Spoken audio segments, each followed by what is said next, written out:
டாஸ்மாக் வழக்கு விசாரணைக்கு வந்தபோதே உச்சநீதிமன்றத்திற்கு செல்வதாக கூறியிருந்தால் விசாரணைக்கு பட்டியலிட்டு இருக்க மாட்டோம் என தமிழக அரசுக்கு சென்னை ஐகோர்ட் கண்டனம் தெரிவித்துள்ளது. சென்னையில் உள்ள டாஸ்மாக் தலைமை அலுவலகத்தில் அமலாக்கத்துறை அதிகாரிகள் சோதனை நடத்தினர்.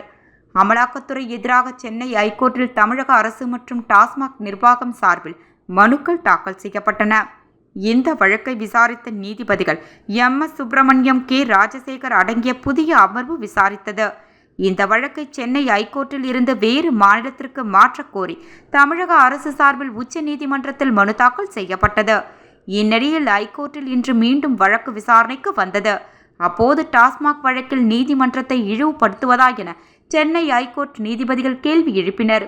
இதற்கு மாநில அரசின் உரிமைக்காக ஐகோர்ட்டில் மனு தாக்கல் செய்யப்பட்டது. அதற்கு எங்களுக்கு உரிமை இருக்கிறது என அரசு தரப்பில் விளக்கம் அளிக்கப்பட்டது. இதையடுத்து ஐகோர்ட் நீதிபதிகள் கூறியதாவது: வழக்கு விசாரணைக்கு வந்தபோதே உச்சநீதிமன்றத்திற்கு செல்வதாக கூறியிருந்தால் விசாரணைக்கு பட்டியலிட்டு இருக்க மாட்டோம். குறைந்தபட்ச நீதிமன்றத்திற்காவது நீங்கள் நேர்மையாக இருக்க வேண்டும். பொது நலனுக்காக மனு தாக்கலா, சில டாஸ்மாக் அதிகாரிகளை காப்பாற்றுவதற்காக மனு தாக்கலா? இவ்வாறு நீதிபதிகள் கேள்வி எழுப்பினர்.